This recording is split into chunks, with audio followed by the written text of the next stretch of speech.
Welcome back to Southwest Yard and Garden. I'm John White. Today we're going to be talking about some of the things that we can be doing this month.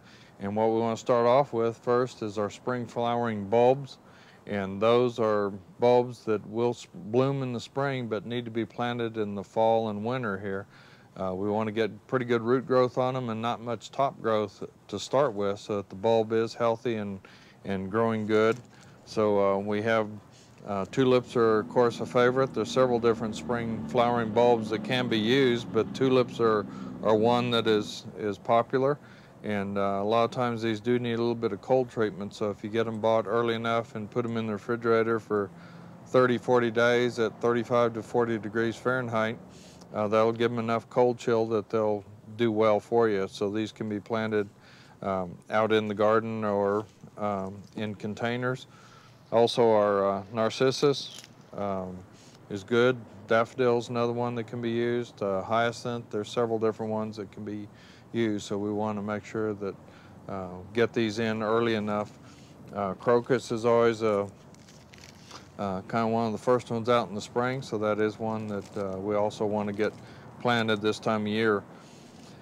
As far as vegetables and bulbs, this is a great time to start garlic. So if you're a garlic fancier, you do want to get your garlic started. You can either plant the whole piece or break it into the cloves, the individual pieces, and plant the cloves by themselves, and you'll get some garlic going. But this is time of year we want to do that. Also, we have some onion sets that can be put in, and you'll get some quick onions before our real cold weather gets in here in the southern part of the state. So we want to take a look at those. Research has shown that the use of a fertilizer material, if you want to stay organic, blood and bone meal. Blood gives you some iron and nitrogen, and bone meal, of course, gives you some of the phosphorus and some calcium in the soil. We do want to add some fertilizer to the soil prior to planting, have a little bit of pre-plant fertilizer, and then as the bulb comes up and starts growing, then we're going to add a little bit more fertilizer to get good growth on it. So we do want to use that. Also, our paper whites are very popular, and these are used a lot for indoor forcing of bulbs.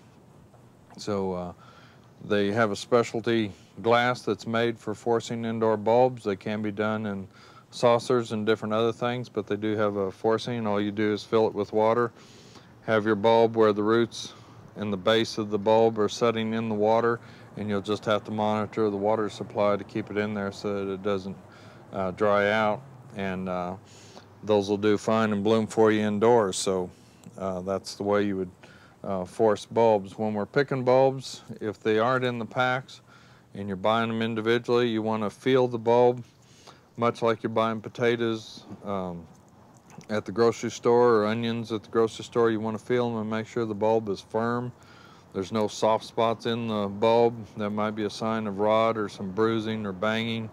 So we want to make sure that the bulb is in good shape. So want to do that. Other things that we can be doing is we have some cool season flowers that can go out now. We have the little Johnny Jump Ups, the little violas, and then we have the pansies. There's a lot of different colors of pansies, so you can really mix a lot of colors. You know, if you get them planted in pretty good mass, you can really have quite a colorful statement. So there's a lot of different colors of pansies that are available on the market now, and they can be used. So some others that we have here are this nice colorful one back here is stock, and stock comes in several different colors. You can see the pinks and kind of the purple color and the whites. Stock does quite well and likes the cooler weather, so it'll do fine as a fall planting and go on into winter with it. A lot of times our location site where we put a lot of the flowers, snapdragons are one that's real popular also. There's some dwarf varieties as well as some of the taller stemmed snapdragons, but snaps are good to use right now.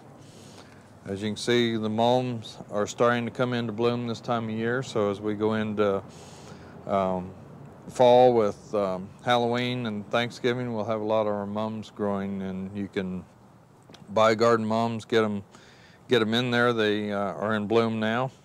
We also have some of our cool season vegetables. Spinach is a real good one, and does quite well in our gardens, and will take a pretty heavy cold snap. So spinach is good, and you can harvest it throughout the winter.